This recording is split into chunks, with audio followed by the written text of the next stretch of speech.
He thought he was the smartest man in the room. He thought he could keep the mistress, the money, and the pregnant wife without the worlds ever colliding. But silence is often louder than screaming. When Adrian Caldwell walked into his home at 6 a.m., smelling of another woman's perfume, he expected an argument. He expected tears. What he found instead was a 3-carat diamond ring sitting on a velvet pillow and a letter that would dismantle his entire existence in less than 3 minutes. This isn't just a breakup story. It is a masterclass in revenge. The headache was a dull, rhythmic thud behind Adrian Caldwell's eyes, a persistent reminder of the 3 scotches he didn't need and the woman he shouldn't have been with. The sun was just beginning to bruise the horizon over Lake Michigan, casting a pale gray light through the windshield of his Audi Q8. He checked his reflection in the rearview mirror.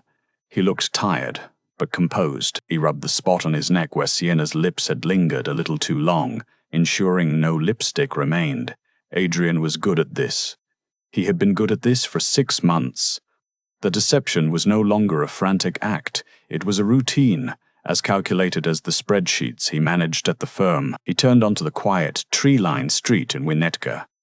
The houses here were fortresses of suburbia, massive brick structures hidden behind manicured hedges. His house, a Georgian colonial he'd bought 2 years ago when Elisha announced the first pregnancy, stood silent. Ideally, Alicia would still be asleep.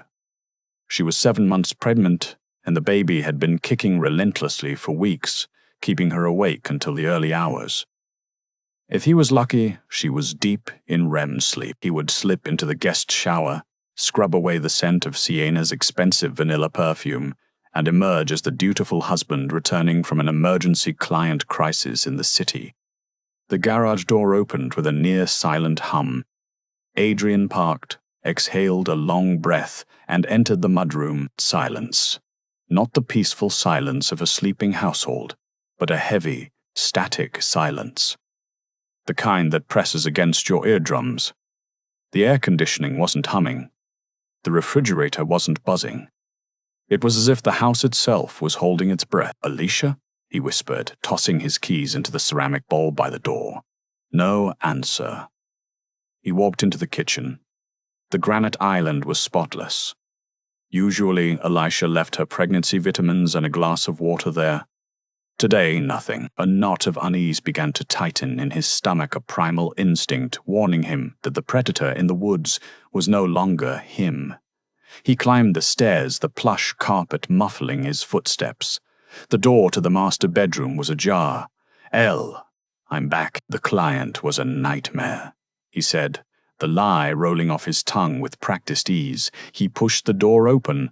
The bed was made. That was the first thing that stopped him cold. Alicia hadn't made the bed in months. Her back pain made bending over difficult, so she usually left it for the housekeeper who came at 10 a.m.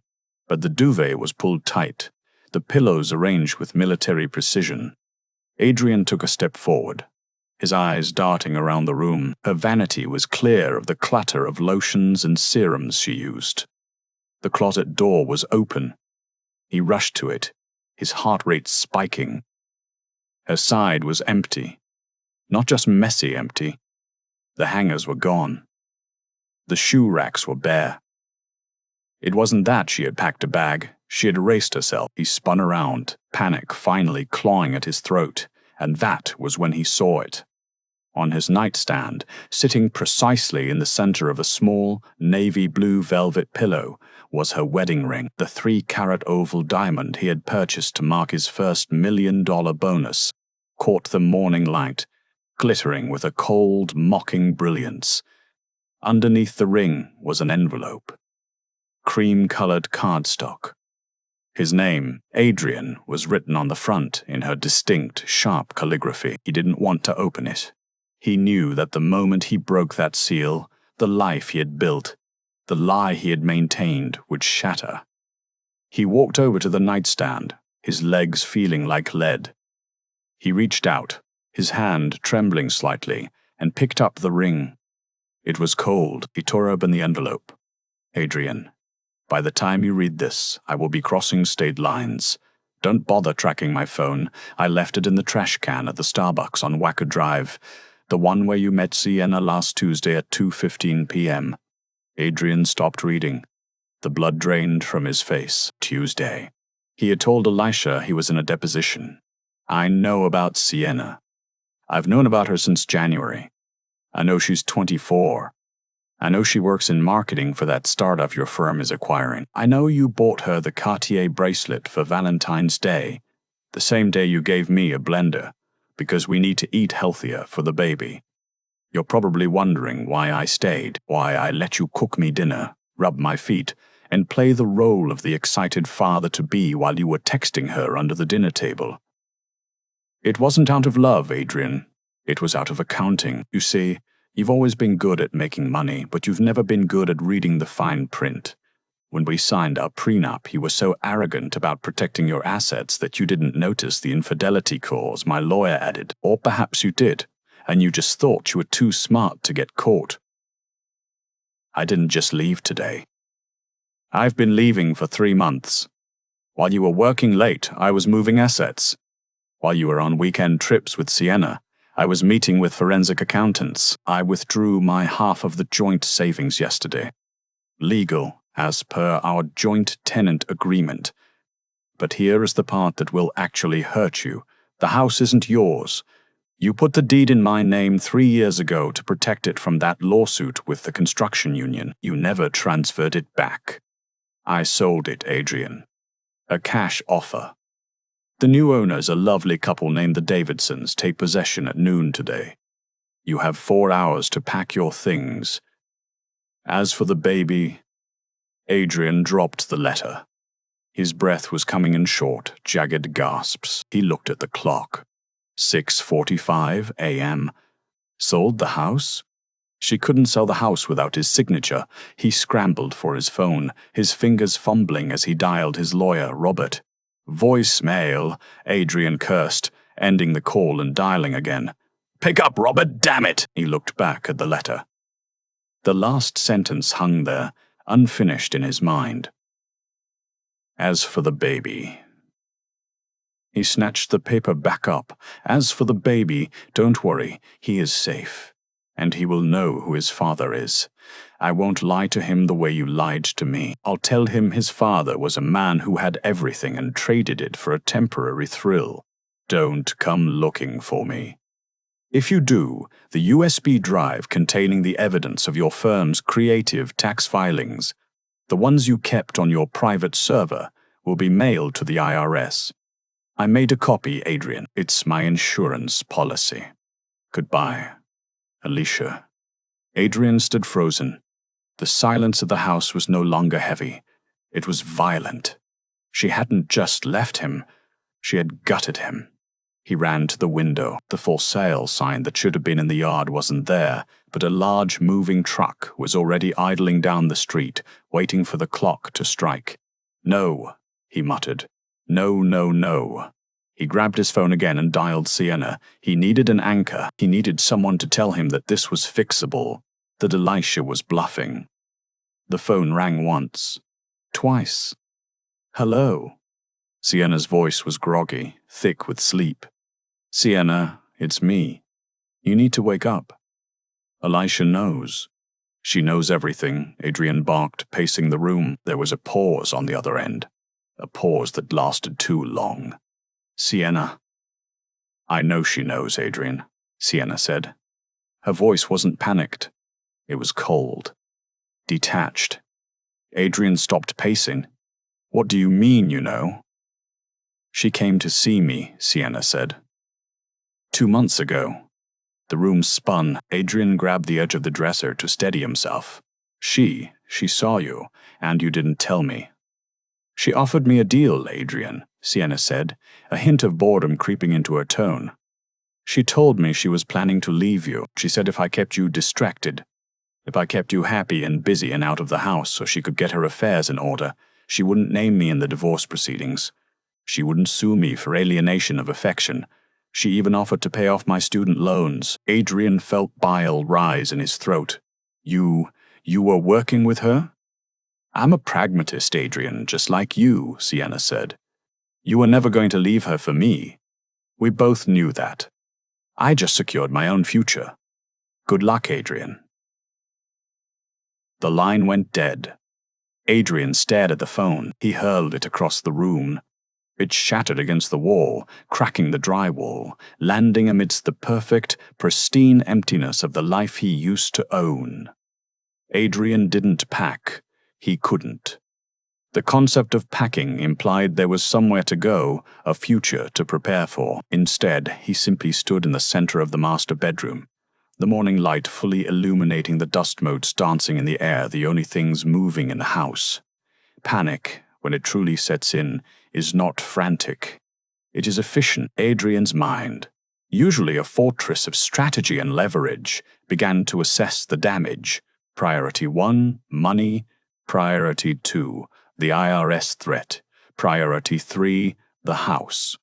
He walked to the closet and pulled down the safe hidden on the top shelf. He punched in the code, 429.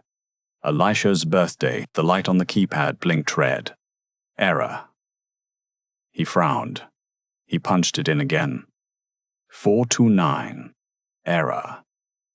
She changed the code, he whispered. He frantically tried the backup code, the day they were married. 6212. Click. The door swung open. It was empty. The stack of emergency cash $20,000 he kept for contingencies was gone. The passports were gone. The Patek Philippe watches he had inherited from his grandfather were gone. In their place was a single, glossy photograph. It was a sonogram. The date on the scan was from 3 days ago. It was a 3D ultrasound showing the clear, defined face of his unborn son. Adrian picked it up. His thumb brushed over the grain of the image. For the first time that morning, the anger cracked, revealing a deep, terrifying sorrow underneath. He had missed the appointment. He had told her he was in a board meeting, but he had been with Sienna, looking at condos he claimed were for an investment portfolio. He shoved the photo into his pocket and ran downstairs. He needed to get to the bank. He needed to get to the office. He burst out the front door just as a black SUV pulled into the driveway. It wasn't the movers. It was a Lincoln Navigator with tinted windows. A man stepped out. He was tall, wearing a charcoal suit that cost more than Adrian's car. He had silver hair and the kind of posture that suggested he hadn't slouched since the Reagan administration. It was Charles Whitmore, Elisha's father. Adrian froze on the porch. He hadn't seen Charles in 6 months. Their relationship had always been cordial but distant. Charles was old money steel and shipping, while Adrian was new money tech and finance. Charles had never explicitly said he disliked Adrian, which was the most aristocratic way of saying he despised him. "Charles," Adrian said, trying to summon a veneer of confidence. "I wasn't expecting you." Charles didn't smile. He walked up the driveway, flanked by 2 men who looked less like chauffeurs and more like private security. "I imagine you weren't expecting a lot of things this morning, Adrian," Charles said. His voice was gravel and ice. "If you're here about Elisha, I can explain," Adrian began, stepping down the stairs. "She's having a hormonal episode. She's misunderstood a friendship I have with a colleague." Charles laughed. It was a dry, humorless sound. "A hormonal episode? My daughter has the precision of a surgeon, Adrian. You know that. She gets it from her mother." Charles stopped at the bottom of the steps. He looked up at Adrian with a look of pure pity. "I'm here for the car, Adrian." Adrian blinked. "Excuse me, the Audi." Charles pointed to the Q8 in the driveway. "Technically, the lease is under the holding company formed by the trust that Elisha controls. She cancelled the lease this morning. You're driving stolen property." "You have got to be kidding me." Adrian spat, his hands balling into fists. "I pay for that car. You pay the monthly fee. The contract is in her name. Details, Adrian. The devil is always in the details." Charles extended his hand. "Keys? I am not giving you my car," Adrian snarled.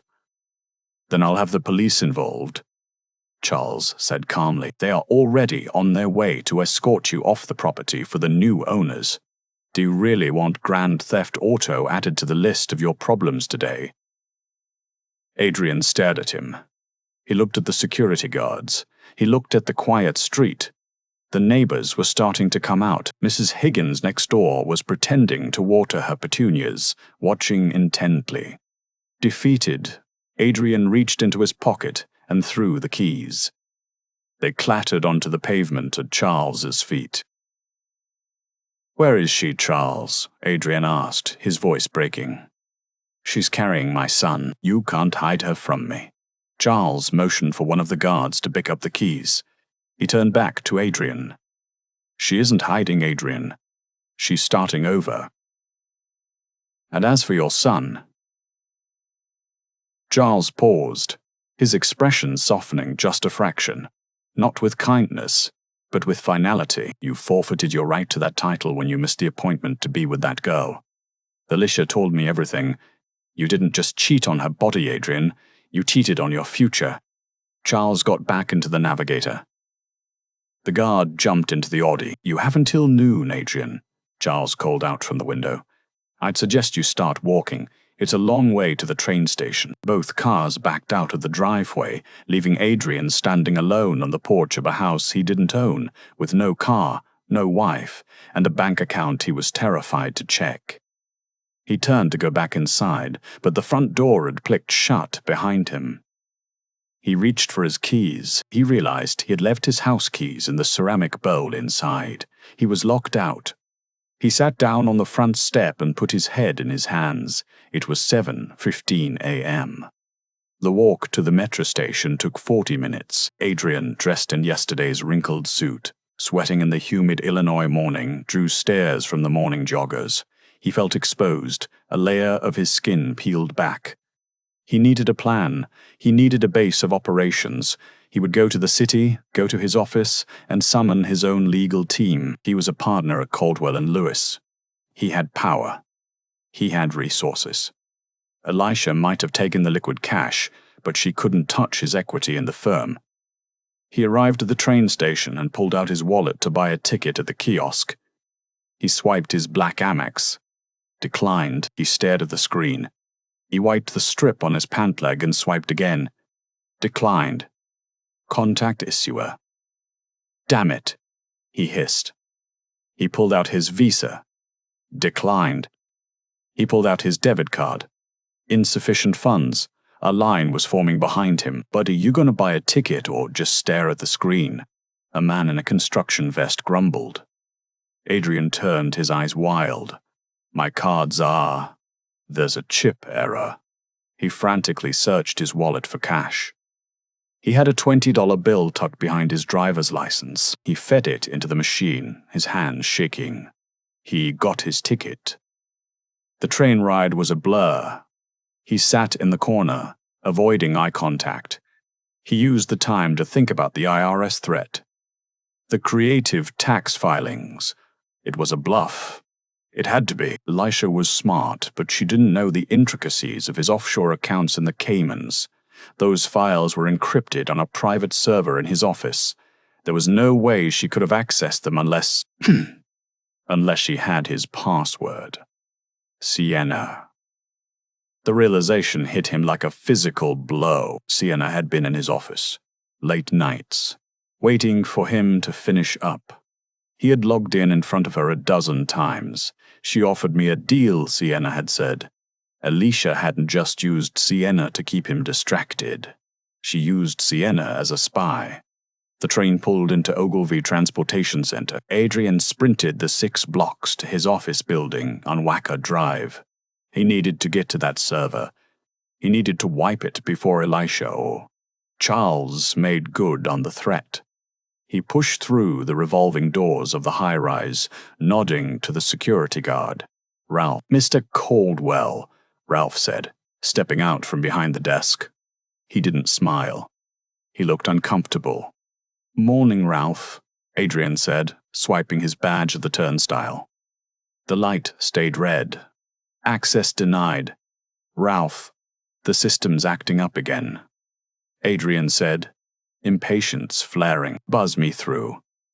"I can't do that, sir," Ralph said, putting a hand on the turnstile. "What do you mean you can't?"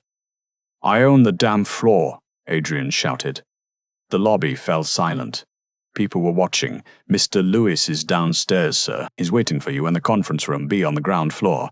He asked me to send you there the moment you arrived." Lewis. His partner. His best friend since college. Adrian felt a flicker of hope. Lewis would help him. Lewis would understand. It was a messy divorce, that was all. "Fine," Adrian said, straightening his jacket. He warped to conference room B. He threw open the doors. Jonathan Lewis was sitting at the head of the table. But he wasn't alone. 2 uniformed police officers stood by the window. And sitting next to Lewis was a woman in a grey suit. "Adrian," Lewis said. He didn't stand up. He looked pale. "John, thank God. Elisha has gone crazy. She's locked my accounts. She stole my cart." "Adrian, stop," Lewis said, holding up a hand. "Adrian, stop," Lewis said, holding up a hand. "We need to freeze the firm's assets before she tries to." "We already did, Adrian," Lewis said softly, "but not because of Elisha." The woman in the grey suit stood up. She flashed a badge. "Adrian Caldwell? I'm Special Agent Miller with the IRS, Criminal Investigation Division." Adrian's knees buckled. He grabbed the back of a chair. "We received a package this morning," Agent Miller said. "Detailed ledgers, wire transfers, emails implicating you in a money laundering scheme involving your shell companies in the Caymans, and, interestingly enough, a signed affidavit from your mistress, Sienna Miller, testifying that she witnessed you altering the records." Adrian looked at Lewis. "John, you know this is a setup." "The forensic audit matches the drive, Adrian," Lewis said, his voice trembling. "You used the firm's accounts to funnel the money. You implicated me. You implicated all of us." "I didn't," Adrian started, but the words died. "He had." Adrian started, but the words died. He had done exactly that, thinking he was untouchable. "Mr. Caldwell," one of the officers said, stepping forward, "please place your hands behind your back." As the handcuffs clicked shut cold, tight steel, Adrian looked out the window. Across the street at the Starbucks on Wacker Drive, he saw a woman standing on the corner. She was wearing a trench coat and sunglasses. She was heavily pregnant. She was watching. Elisha lowered her sunglasses for just a second. She didn't smile. She didn't wave. She simply watched as the police escorted her husband out of the building, into the back of a squad car, and out of her life. She placed a hand on her stomach. "It's done," she whispered, and then she turned and walked away, disappearing into the crowd of the city, a ghost in the machine of the world she had just dismantled. The holding cell at the Metropolitan Correctional Center did not smell like urine and bleach, as the movies suggested. It smelled of stale bologna, unwashed bodies, and a terrifying metallic despair. Adrian sat on a steel bench bolted to the floor, his Italian suit jacket folded neatly beside him, a ridiculous artifact from a life that had expired 4 hours ago. He had been processed, fingerprinted, mugshot taken. The humiliation was a slow, bureaucratic grind. They had taken his shoelaces, his tie, and his watch. He kept glancing at his bare wrist, a phantom itch where the platinum Patek Philippe used to be. "Caldwell." "Lawyers here," a guard barked, rapping a baton against the bars. Adrian stood up, his legs stiff. He expected to see Robert, his corporate attorney, or perhaps Lewis, coming to explain that this was all a misunderstanding, a way to scare him straight. Instead, a woman he didn't know walked into the consultation room. She was young, overworked, and carried a briefcase that looked like it had been bought at a discount store. "Mr. Caldwell, I'm Sarah Jenkins. I've been appointed to represent you for the arraignment." Adrian stared at her. "Appointed? I have counsel. Robert Gorski." Sarah didn't look up from her files. "Mr. Gorski sent a letter to the court an hour ago recusing himself due to a conflict of interest. Apparently his firm also represents the board of Caldwell and Lewis. Since you are being charged with defrauding that firm, he can't help you." "Conflict of interest?" Adrian laughed, a shrill sound. "I pay his retainer. Not anymore. Your assets are frozen, Mr. Caldwell. Federal seizure order. RICO statutes are broad. Until this is sorted, you are indigent." Indigent. The word tasted like ash. "What are the charges?" Adrian asked, sinking into the plastic chair. Sarah finally looked at him. Her eyes were sympathetic but tired. Wire fraud, tax evasion, money laundering, and conspiracy to commit securities fraud. It's bad, Adrian. The prosecutor is looking for a headline. They have terabytes of data. They have nothing but a stolen hard drive, Adrian insisted, leaning forward. Fruit of the poisonous tree. My wife stole it. It's inadmissible. It wasn't just your wife, Sarah said, pulling a disciple. It wasn't just your wife, Sarah said, pulling a document from the stack. They have a cooperating witness. She slid a piece of paper across the table. It was a plea deal agreement. The signature at the bottom was loop-de-loop and bubbly, dotted with a heart over the, Sienna Miller. Sienna? Adrian whispered. She walked into the FBI field office yesterday morning. Sarah explained. She was wearing a wire for the last 3 weeks, Adrian. Every lunch you had, every time you bragged about hiding the assets from your wife, every time you logged into the offshore accounts in her presence, she recorded it. She gave them the encryption keys. Adrian felt the blood drain from his face. The betrayal wasn't just emotional, it was structural. Sienna wasn't just a mistress Alicia had paid off. She was a mole.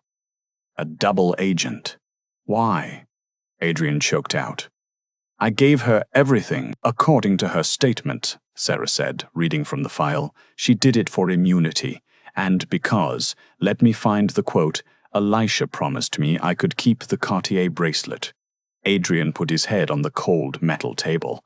The sheer pettiness of it was the dagger. His empire, his freedom, his legacy all dismantled for a bracelet and a clean break. The arraignment the next morning was a circus. The press was there. Alicia was not. The judge, a stern woman named Justice Halloway, looked at Adrian with undisguised disdain. Bail is denied, she ruled, banging the gavel. Mr. Caldwell has significant offshore connections and is a flight risk. He is remanded to custody until trial. As the bailiffs hauled him away, Adrian scanned the back of the courtroom. He was looking for her. He wanted to scream at her, to beg her, to ask her why she had gone this far. A divorce he could handle, financial ruin he could rebuild from. But prison? This was an execution. He didn't see Elisha, but he saw Lewis. Jonathan Lewis stood in the back, arms crossed. He wasn't smiling. He looked solemn, like a man attending a funeral. He caught Adrian's eye and gave a small, almost imperceptible nod. It wasn't a nod of support. It was a nod of dismissal. Goodbye, Adrian. And in that moment, Adrian realized the scope of the conspiracy. Elisha hadn't just gone to the FBI. She had gone to Lewis first. She had traded the evidence of Adrian's solo skimming operations to the partners in exchange for keeping her own hands clean. She had purified the company by excising the cancer hymn. The heavy steel doors slammed shut behind him, sealing the tomb. Prison is not about violence. It is about time. Time becomes a physical substance, thick and viscous, trapping you like amber. Adrian Caldwell, inmate 9402, ceased to be a master of the universe. He became a master of routine. Wake up at 5 a.m., count breakfast, oatmeal that tasted like wet cardboard. Work detail in the library. Count yard, dinner. Count sleep. His trial had been swift. With Sienna's recordings and the forensic data, there was no defense. He pleaded guilty to minimize the sentence. He got 8 years with good behavior. He could be out in 5. 5 years. His son would be walking, talking, and reading by the time he got out. For the first 6 months, Adrian wrote letters, hundreds of them. Elisha, please. I need to see him. Elisha, I'm sorry. I'll sign whatever you want. Alicia. Tell me his name. They all came back. Return to sender. Address unknown. She had vanished. The house in Winnetka was sold. Her parents' house in Lake Forest was empty. They had moved to Florida or maybe France. No one knew. He tried to write to Lewis. No response. He tried to write to Sienna. The letter was returned with a restriction order. He was a ghost screaming into a void. The winter of his second year was the hardest. A flu swept through the cell block. Adrian lay on his cot, shivering, sweating, delirious. In his fever dreams, he saw Elisha. She was standing in the nursery, holding a baby. But every time Adrian stepped closer, the floor dropped out from under him. When the fever broke, he was gaunt, hollow-eyed, and fundamentally changed. The arrogance that had fueled him for 35 years had burned away, leaving only a hard, cold resolve. He stopped writing letters. He stopped pleading. He started reading. He read law books. He read psychology. He read everything he could get his hands on. He became the jailhouse lawyer, helping other inmates with their appeals. It gave him currency. It gave him protection. It gave him a purpose. One afternoon, 3 years into his sentence, a guard tossed a piece of mail onto his bunk. Regular mail, Caldwell. No return address. Adrian froze. It was a white envelope. The handwriting was blocky, generic. He tore it open. Inside was a single photograph. It was a picture of a little boy at a park. He looked to be about 3 years old. He had dark, curly hair and bright, intelligent eyes. He was laughing, mid-swing, suspended in the air against a blue sky. There was no note, no name, just the photo. Adrian stared at the boy's face. He searched for himself in the features. Did the boy have his chin? His nose? It was hard to tell. But the eyes looked like Elisha's. He flipped the photo over.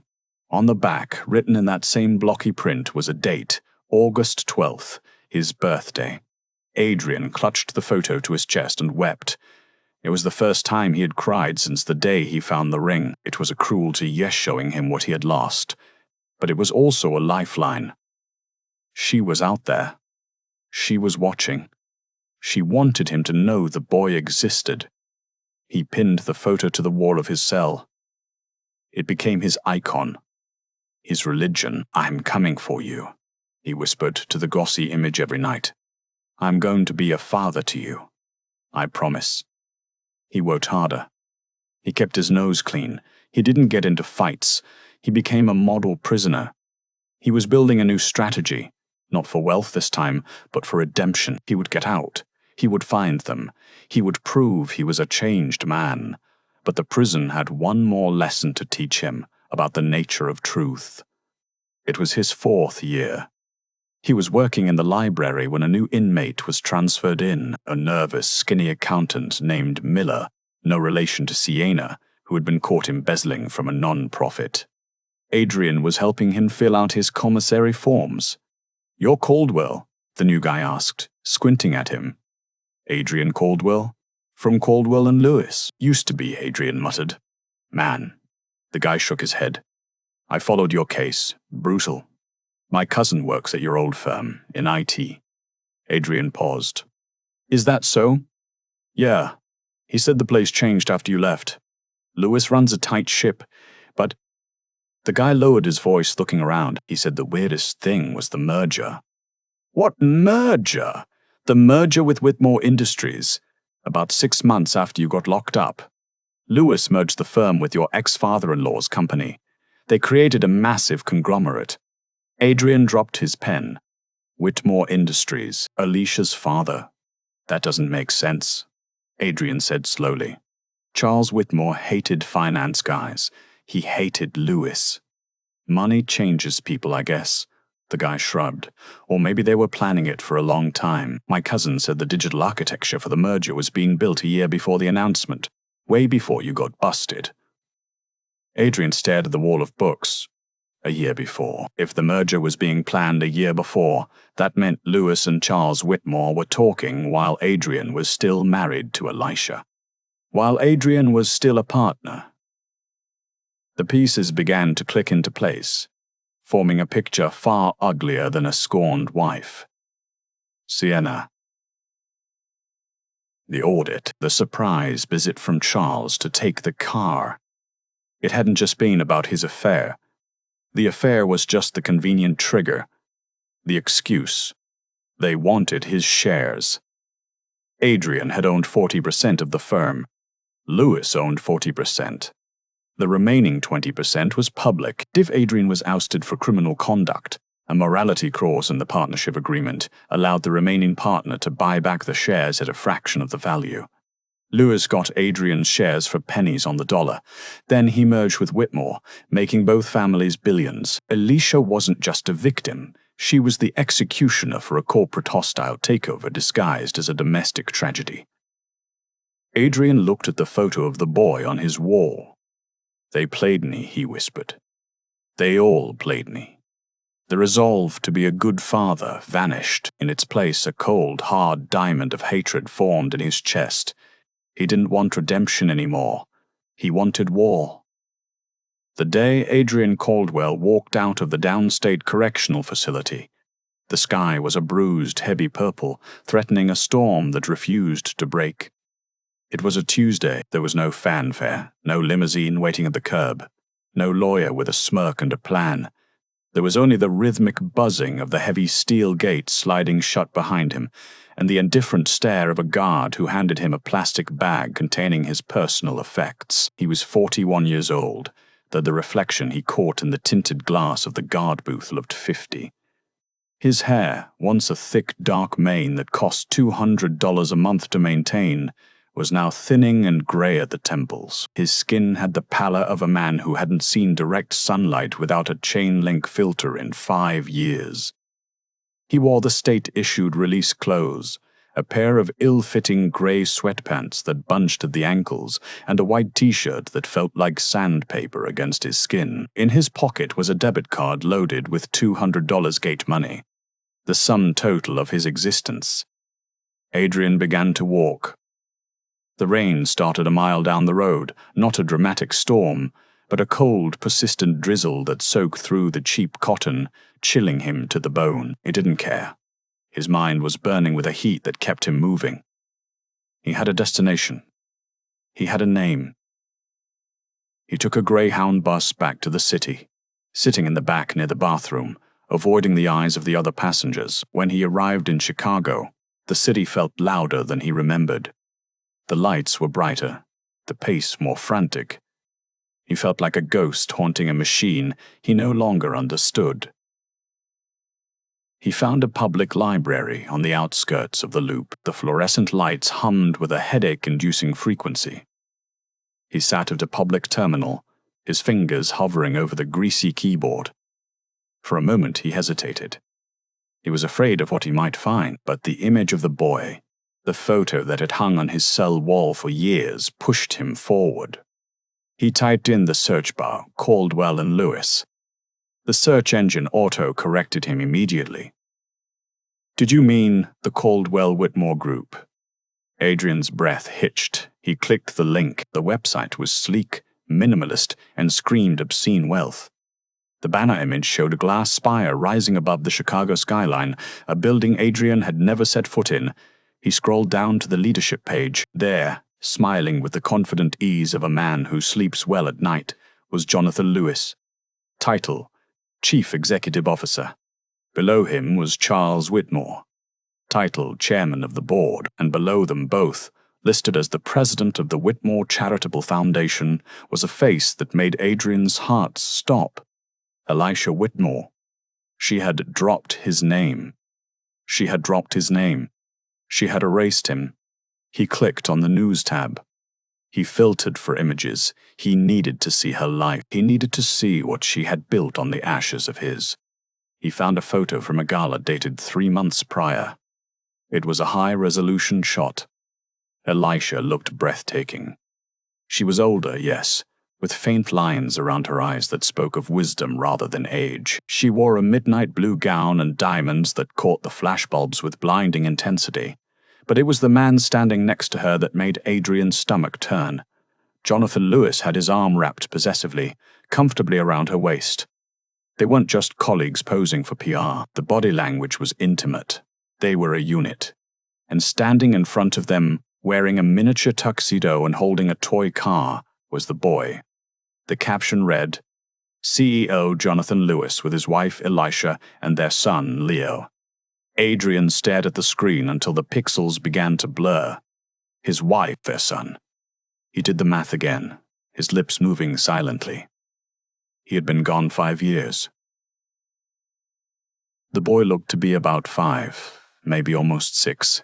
Elisha had left him 7 months into the pregnancy. The timeline was tight, but it held. That was his son. It had to be. They stole everything, he whispered, the sound lost in the quiet library. My company. My wife. My child. The resolve that had kept him sane in prison, the dream of redemption shattered. In its place, a cold, hard diamond of hatred formed in his chest. He didn't want to be a father anymore. He wanted to be a reckoning. He spent his remaining money on a train ticket to Lake Forest. The address for the new Whitmore estate was listed in the public records he accessed. Arrogance often made the wealthy careless with their privacy. It was late afternoon when he arrived. The rain had stopped, leaving the world damp and smelling of wet earth and pine. The estate was a fortress, surrounded by a high stone wall and monitored by cameras. But Adrian Caldwell had started his career installing high-end security systems before he moved into finance. He knew the blind spots. He knew that the service entrance near the ravine was often left on a lower sensitivity setting during the day to allow for landscaping crews. He hiked through the muddy woods, ruining his cheap sneakers, scratching his arms on briars. He climbed a deer fence, dropped silently onto the manicured lawn, and found himself on the edge of a backyard the size of a golf course. The house rose before him, a modern masterpiece of glass, steel, and limestone. It was warm, inviting, and utterly impenetrable. Then he saw movement, inviting and utterly impenetrable. Then he saw movement. Near the stone patio, a boy was kicking a soccer ball against the wall. Thump, thump, thump. The sound was rhythmic, hypnotic. Adrian stepped out from the tree line.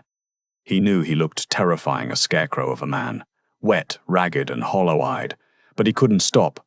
Leo, he called out. His voice was rusty, unused to speaking names that mattered. The boy stopped mid-kick. He trapped the ball under his foot and turned. He didn't look afraid. He looked curious, tilting his head with a sharpness that reminded Adrian of Elisha. "Who are you?" Leo asked. "I'm..." Adrian faltered. What was he? A ghost? A warning? "I'm an old friend of your mother." Before the boy could respond, the sound of a sliding glass door shattered the moment. "Leo!" Elisha stepped onto the patio. She was holding a glass of white wine. She froze when she saw the figure standing at the edge of the manicured grass. For a second her hand trembled, the wine sloshing against the rim. Then she steeled herself. She didn't scream. She didn't call for security. She set the glass down on the patio table with a deliberate click and walked across the lawn. "Leo, go inside, honey," she said, her voice calm but brook no argument firm. "Daddy will be home any minute. Go wash up for dinner." "Who is that man, Mum?" Leo asked, looking between them. "Just someone looking for directions. Go, now." Leo looked at Adrian one last time, shrugged, and ran inside. The glass door slid shut, muting the world. Elisha turned to Adrian. She stopped 10 feet away, maintaining a sanitary distance. Up close, she was even more beautiful than the photos, but her eyes were cold, hard chips of flint. "You look terrible, Adrian," she said. It wasn't an insult, it was an observation, delivered with the clinical detachment of an auditor reviewing a bankrupt file. "You married him," Adrian rasped, ignoring her comment. "You married Lewis." "He's a good man," Elisha replied, crossing her arms over her chest. "He treats me with respect. He doesn't keep mistresses in condos downtown. He doesn't hide assets from his family. He stole my company," Adrian shouted, stepping closer. The rage made him shake. You helped him steal my life, the audit, the setup, the merger. You and your father and Lewis. You planned it all while I was sitting in a cell." Elisha let out a short, dry laugh. "You still think this is about money? You really haven't learned anything, have you? Even after 5 years." "It was a takeover." Adrian jabbed a dirty finger toward the house. "You capitalized on my fall." "We salvaged it," Elisha corrected sharply. "You dug the grave, Adrian. You lit the match. We just decided to build something decent over the scorching earth you left behind." "And the boy?" Adrian's voice cracked, the anger giving way to a desperate, aching grief. "You kept my son from me. You let another man raise him. You let him call Lewis Daddy. That is my blood, Elisha. You can't steal biology." Elisha's face changed.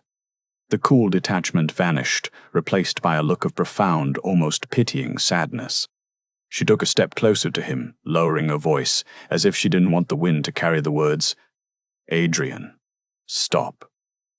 "I have rights," he spat. "I'll get a lawyer. I'll demand a paternity test." "You don't want to do that," she said softly. "Try me. I have nothing left to lose." "Adrian, look at me." Her voice was a command. He looked at her. He saw the woman he had underestimated, the woman he had betrayed, and the woman who held the final card. "Leo isn't your son." Adrian froze. "Don't lie to me. I know the dates. I did the math. He was born 7 months after I left. We were trying. We went to the clinic. I remember the appointments." "We went to the clinic," Elisha nodded, her eyes searching his face. "And the doctor called me the day after your appointment. The one you missed because you were stuck in a board meeting that actually took place in Sienna's bed." She paused, letting the memory settle between them like a heavy stone. "He told me the results of your fertility test, Adrian. You have a condition called azoospermia. You are sterile. You always have been. You could never have children." The world stopped spinning. The silence of the woods was deafening, ringing in Adrian's ears louder than any siren. "No," he whispered, stepping back. That's impossible. You were pregnant. The test was positive." "I used a donor," Elisha said, her voice gentle now, stripped of malice. "I didn't tell you because I didn't want to hurt your ego. You were so proud, Adrian, so obsessed with your legacy. I thought, if I just got pregnant, if I gave you the son you wanted, you would be happy. You would settle down. I wanted to save us." Tears welled in her eyes, shimmering in the twilight. "I loved you enough to carry a stranger's child just to keep our family together." She wiped a tear away with a quick, angry motion. "But then I found the receipt for the bracelet. And I realized you didn't deserve the lie. You didn't deserve the truth. You didn't deserve any of it." Adrian fell to his knees. The damp grass soaked through his pants. Cold and final. Sterile. All the plans. The contingencies. The dynasty he thought he was building. The photo he had prayed to for 5 years. It was all a delusion. He had never been a father. He had never been capable of being a father. He was a genetic dead end. "Who?" Adrian choked out, staring at the mud. "Who is the father?" Elisha looked back at the house. Through the massive glass windows, the warm, golden light of the kitchen spilled out. A Cara black sedan, sensible and expensive, was pulling into the driveway. "Jonathan," she said softly. Adrian looked up, his eyes wide. "He was the donor," Elisha explained. "He did it as a favor to me, anonymously, years ago. Before any of this, before we fell in love, he didn't even know it was for me at the time. It was just a donation to the clinic." She looked down at Adrian, her expression filled with a terrible finality. "He didn't steal your life, Adrian. You threw it away.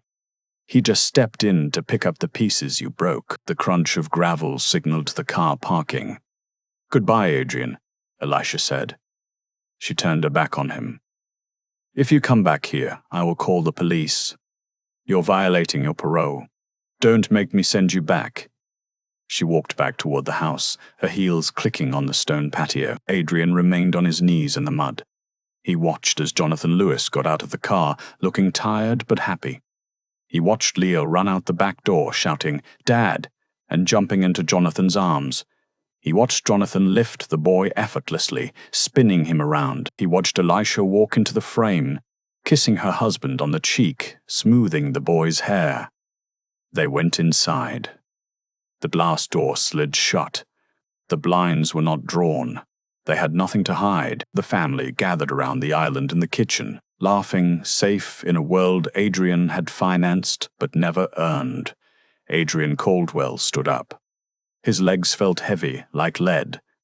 He looked at the scene, one last time a perfect tableau of the life he thought he owned. He turned away from the light. He walked back into the dark, tangled woods, alone, with nothing but the echo of his own choices ringing in the silence. The audit was finally complete. The balance was 0. Sometimes the biggest twists aren't the lies people tell us, but the truths we refuse to see about ourselves. Adrian thought he was the player, but he was just a pawn in a game he didn't even know he was losing. If you enjoyed this story of betrayal, revenge, and the ultimate karma, please hit the like button. It really helps the channel, and don't forget to subscribe and ring the bell so you don't miss our next story. Share this with someone who needs a reminder that the grass isn't always greener on the other side. Sometimes it's just artificial turf. Thanks for watching.